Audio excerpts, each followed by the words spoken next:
Hello बच्चों, let's solve this question. Question says two solutions containing FeCl3 aqueous and containing K4FeCN6 are separated by semi-permeable membrane as shown below.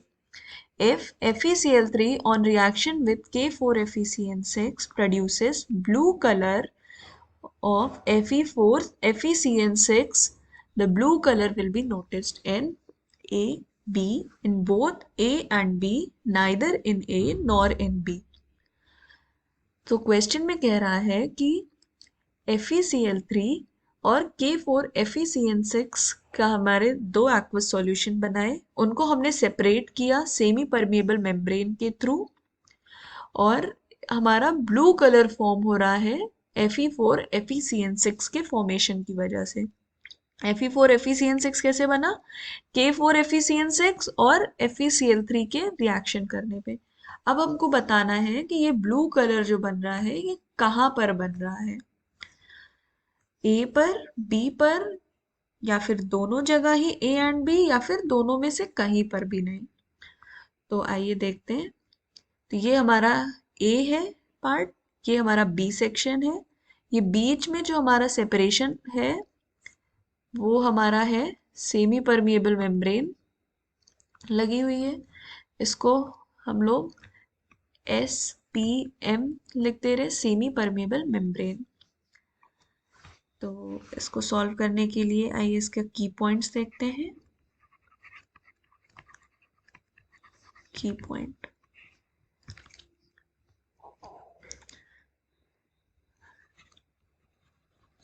During osmosis solvent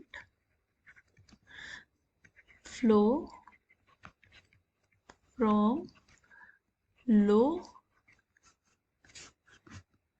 concentration to high concentration through semi permeable membrane।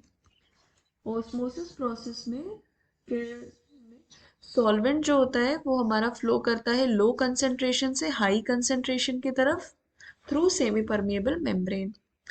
So let us assume कि FeCl3 का जो हमारा concentration है वो लो है, FeCl3 से हमारा movement हो रहा है, तो FeCl3 का हमारा एक्वस सॉल्यूशन है, एक्वस सॉल्यूशन है मतलब उसमें हमारा एक FeCl3 होगा, दूसरा हमारा H2O होगा। FeCl3 तो हमारा सॉल्यूट हो गया, H2O हमारा हो गया सॉल्वेंट। अब सेमी परमिएबल मेम्ब्रेन लगा है, तो अब जो फ्लो होगा उसका डायरेक्शन होगा हमारा इधर FeCl3 से K4FeCN6, क्योंकि हमने लेट किया FeCl3 का जो कंसेंट्रेशन है वो हमारा लो है। सो FeCl3 से K4FeCN6 की तरफ मूवमेंट है, लेकिन इसमें हमारा मूव क्या करेगा, फ्लो किसका होगा, FeCl3 का या फिर H2O का? H2O फ्लो करेगा, क्योंकि H2O हमारा इसमें सॉल्वेंट है। अभी हमने बोला कि सॉल्वेंट मूव करता है हमारा लो कंसेंट्रेशन से हाई कंसेंट्रेशन, क्योंकि FeCN6 K4FeCN6 से H2O उसके साथ जा रहा है, FeCl3 रिएक्शन नहीं कर रहा है, तो ब्लू कलर का फॉर्मेशन नहीं होगा साइड बी में।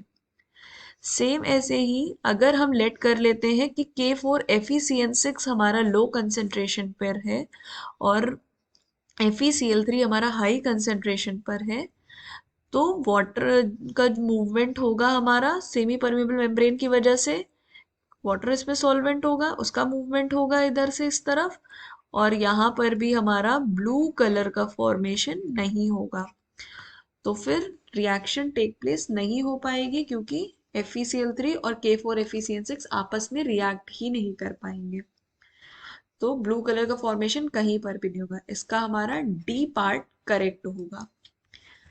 एक बार फिर से देख लेते हैं कि FeCN6 K4FeCN6 और FeCl3 जब आपस में रिएक्ट करेंगे तो उससे जो कंपाउंड बन रहा था ये, उसकी वजह से हमारा ब्लू कलर फॉर्मेशन हो रहा था, लेकिन क्योंकि सेमी परमिएबल मेम्ब्रेन लगी है और ऑस्मोसिस चल रहा है, तो इस वजह से H2O हमारा फ्लो करेगा A से B या फिर B से A, जिसकी वजह से ब्लू कलर फॉर्मेशन नहीं हो पाएगा और हमारा प्रोडक्ट नहीं बन पाएगा।